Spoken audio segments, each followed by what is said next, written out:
Sir, magandang lalaki pa rin po pala kayo hanggang ngayon. Alright. Ano klaseng announcer? Sa special events po ako, Kuya Willie. At hindi lamang yan, package deal pa po. Ano? Kasi po, ako na po yung nagbo-voiceover, ako po yung nag-host, ako rin yung special guest. Ikaw na lahat. Lahat na.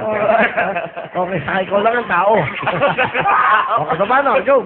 Okay, may sinulat ako, Kuya Willie. Okay lang ba to? Okay, sige. Okay, and now, live from the ABS-CBN Team Kapamilya, proudly present the new Willie of Fortune. And now, ladies and gentlemen, please welcome the man himself, Mr. Willie Rebillionaire. Ano nga, malinis. Alright, so ganun ka. Opo. Sa mga naging intro ka. Opo, yes, sir. Oh, ano pa? Yung mga mo, sir, bingo, ganun. Yung kanina, kita mo naman ito, Opo. kapasi mo si Barangay Boy. Sa akin naman, sir, ginagawa ko naman po, nag-iiba yan. May marami po akong sanib sa katawan. Yeah. Nagsi-60 boy. Yun po yung bali talent ko po, sir. Anong talent mo? Ano po ako ng 60 voices, live on air. Aba, pakita mo na sa amin yan. Okay, talent mo. Opo, sir. Ito na po, si Mark M. Go, Mark! Bigyan mo na, Mark. Mami, mga ano siya.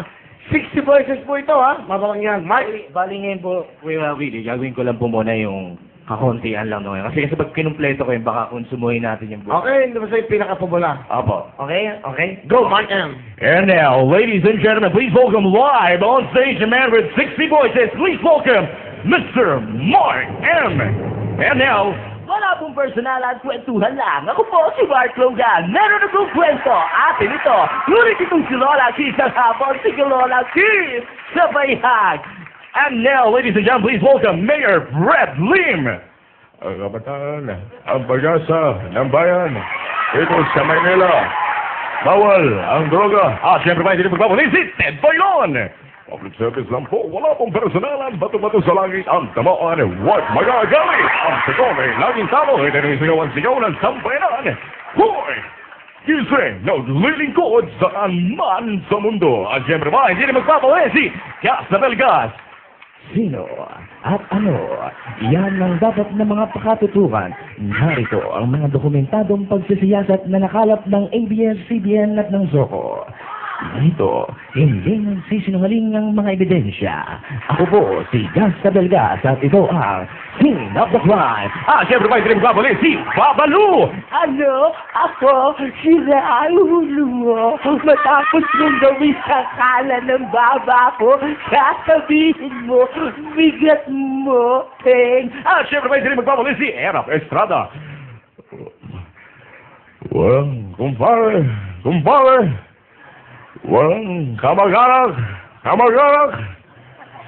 Huwag yung subukan. Siyempre ba, hindi na magpapawin si FDR.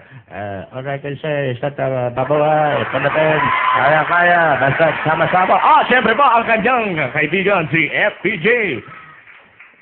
Itunda-tandaan mo ba sila? Gawin nga nila kumakali sa mga pinabagalan. Tigilan mo na yung pagpapagitag na lari mo dahil hindi ka gumapo. Siyempre ba, si Ray Langi mula sa Audi, papuntang QC, ay mga kaibigan ng paring Kaloy. Siyempre ba, hindi magpapali mga kaibigan, si... Lansan natin ito, sige natin si Boy Abunda. Magandang umaga, kaibigan. Good morning, Chrissy. Kaibigan, usap tayo. Siyempre pa, hindi magpapalala. Lahat sa mga kaibigan at pasok natin. Walang iba kundi si Big Brother ng ABS-CBN.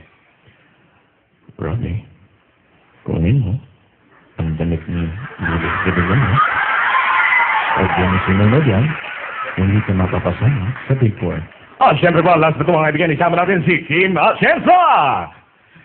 Kung inyo pong matatandaan mga kaibigan, ito po ang kauna-unang prehistoric dinosaur na nakikita ngayon mga kaibigan. Muli ito ang Kuya Kim at ito ang Matang Lawin. Galing mo, Mark! Galing mo! Galing mo! Wow, ha?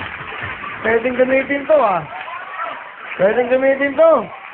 Dito, iba-iba, Voice over, pwede to. Okay.